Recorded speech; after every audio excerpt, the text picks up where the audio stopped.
ఓం నమః శివాయ. ఈశాన సర్వ విద్యానాం ఈశ్వర సర్వభూతానాం బ్రహ్మాధిపతి బ్రహ్మణోధిపతి బ్రహ్మ శివో మే అస్తు సదాశివో. శివానందలహరి.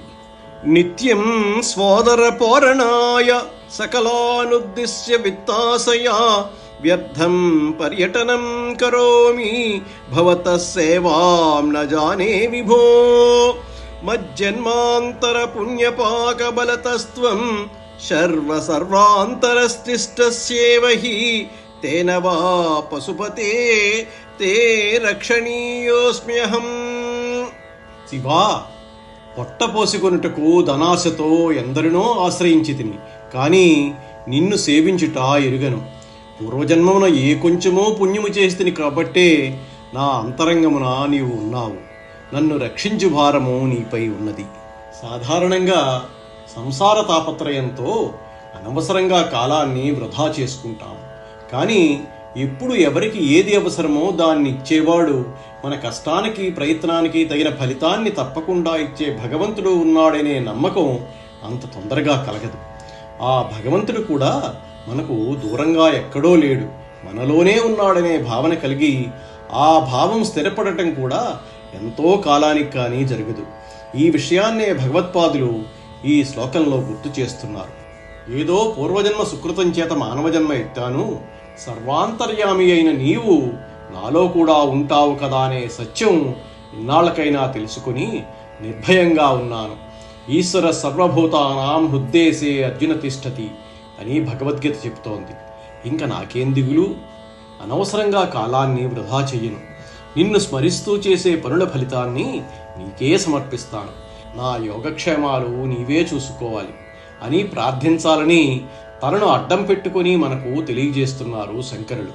కాంచన కనకాలపైన కీర్తిపైన ఉండే దృష్టిని మళ్లించి కామేశ్వరునిపై పెట్టండి, ఆయన మీ కామాలన్నీ తీరుస్తారు అని శంకరుల ఉద్బోధ.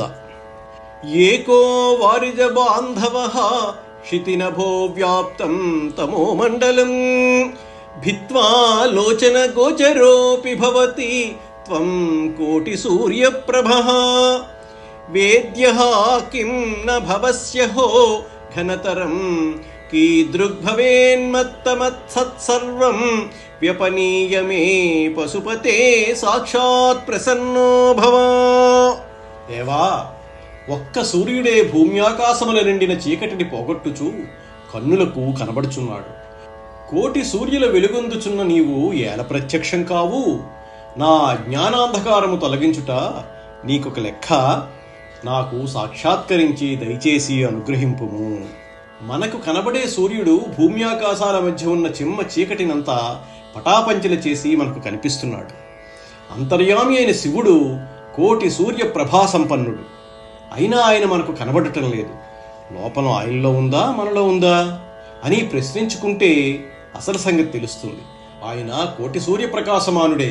అయితే ఆయన మన హృదయంలోనే ఉన్నా మన హృదయం నిండా దట్టంగా అజ్ఞానాంధకారం అలుముకొని ఉంది. అన్ని దాటుకుని బయటపడటమే కష్టము. ఆ అజ్ఞానాంధకారం పోగొట్టుకోవాలంటే మన వల్ల కాదు. ఆయన అనుగ్రహం మనపై ప్రసరించి జ్ఞానోదయం అవ్వాలి. బాహ్య దృష్టికి కార్యం మాత్రమే కనబడుతుంది, అంతర్దృష్టికి మాత్రమే కారణం ద్యోతకమవుతుంది. వెలుగుకు సూర్యుడు కార్యమైతే సూర్యుడు కారణమవుతాడు. కారణం ద్యోతకమవ్వాలంటే అంతర్దృష్టి ఏర్పడాలి.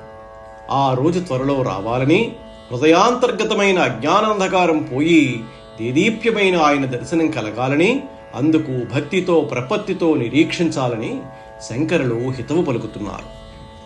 హంసః పద్మవనం సమిచ్ఛతి యథా నీలాంబుదం చాతకః కోకః కోకనద ప్రియం ప్రతిదినం చంద్రం చకోరస్తథా చేతో వాంఛతి మామకం పశుపతే చిన్మార్గమృగ్యం విభో.